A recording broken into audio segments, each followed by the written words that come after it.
ತುಳುನಾಡಿನ ಪ್ರಮುಖ ನಂಬಿಕೆಯಾಗಿರುವ ದೈವಾರಾಧನೆಯನ್ನ ಅವಹೇಳನ ಮಾಡುವಂತಹ ವಿಚಾರಗಳಿಗೆ ಪೋಸ್ಟ್ ಒಂದನ್ನ ತಮ್ಮ ಫೇಸ್ಬುಕ್ ಪುಟದಲ್ಲಿ ಹಾಕಿಕೊಂಡಿರುವ ವಿಚಾರದ ವಿರುದ್ಧ ಇದೀಗ ತುಳುವರು ಸಿಡಿದಿದ್ದಾರೆ.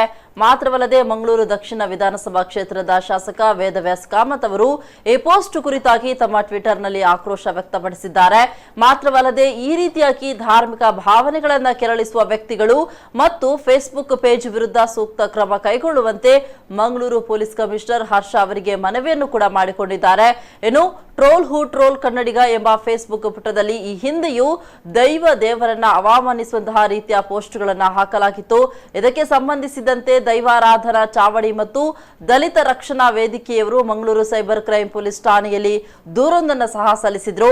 ಆದ್ರೂ ಕೂಡ ಹಳೆ ಚಾಳಿ ಬಿಡದ ಈ ಟ್ರೋಲ್ ಪೇಜ್ನವರು ಇದೀಗ ಮತ್ತೆ ತುಳುನಾಡಿನ ದೈವಗಳನ್ನ ತುಂಬಾ ಕೀಳುಮಟ್ಟದಲ್ಲಿ ಅವಮಾನಿಸುವ ಕೆಲಸವನ್ನ ಮಾಡಿರುವುದು ತುಳುವರ ಮತ್ತು ದೈವಾರಾಧಕರ ಆಕ್ರೋಶಕ್ಕೆ ಕಾರಣವಾಗಿದೆ. ಈ ಪ್ರಕರಣಕ್ಕೆ ಸಂಬಂಧಿಸಿದಂತೆ ಇದೀಗ ಸ್ವತಃ ತುಳುನಾಡಿನ ಶಾಸಕರೇ ಧ್ವನಿ ಎತ್ತಿರುವುದು ಮತ್ತು ಶಾಸಕರ ಮನವಿಗೆ ಮಂಗಳೂರು ಪೊಲೀಸ್ ಕಮಿಷನರ್ ಸಕಾರಾತ್ಮಕವಾಗಿ ಸ್ಪಂದಿಸಿರುವುದು ತುಳುನಾಡಿನ ಜನತೆಯಲ್ಲಿ ಸ್ವಲ್ಪ ಮಟ್ಟಿನ ಸಮಾಧಾನ ಮೂಡಲು ಕಾರಣವಾಗಿದೆ. ಶಾಸಕ ಕಾಮತ್ ಅವರ ಮನವಿಗೆ ಸಕಾರಾತ್ಮಕವಾಗಿ ಸ್ಪಂದಿಸಿರುವ ಮಂಗಳೂರು ನಗರ ಪೊಲೀಸ್ ಕಮಿಷನರ್ ಹರ್ಷ ಅವರು ಈ ವಿಚಾರವನ್ನ ಗಂಭೀರವಾಗಿ ಪರಿಗಣಿಸಿದ್ದು ಕ್ರೈಂ ವಿಭಾಗದ ಡಿಸಿಪಿ ಅವರಿಗೆ ಈ ಪ್ರಕರಣದ ತನಿಖೆಯ ಜವಾಬ್ದಾರಿಯನ್ನ ವಹಿಸಿರುವುದಾಗಿ ತಮ್ಮ ಟ್ವಿಟರ್ ಖಾತೆಯಲ್ಲಿ ಭರವಸೆ ನೀಡಿದ್ದಾರೆ.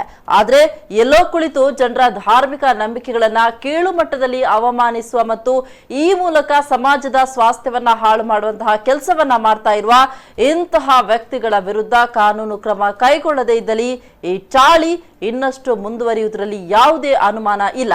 ಇನ್ನು ತುಳುನಾಡಿನ ಜಾನಪದ ಕ್ರೀಡೆ ಕಂಬಳಕ್ಕೆ ಅಡ್ಡಿಪಡಿಸ್ತಾ ಇರುವಂತಹ ಪೇಟಾ ಸಂಘಟನೆಯ ವಿರುದ್ಧ ಬೇಸರ ವ್ಯಕ್ತಪಡಿಸಿರುವ ಶಾಸಕ ಕಾಮತ್, ಕಂಬಳ ನಮ್ಮ ಸಂಸ್ಕೃತಿ, ನಮ್ಮ ಹೆಮ್ಮೆ, ಅದರ ಉಳಿವಿಗಾಗಿ ನಮ್ಮ ಹೋರಾಟ ಬೆಂಬಲ ಕಂಬಳ ಸಮಿತಿಗೆ ಇದೆ ಅಂತ ಟ್ವೀಟ್ ಮಾಡಿದ್ದಾರೆ.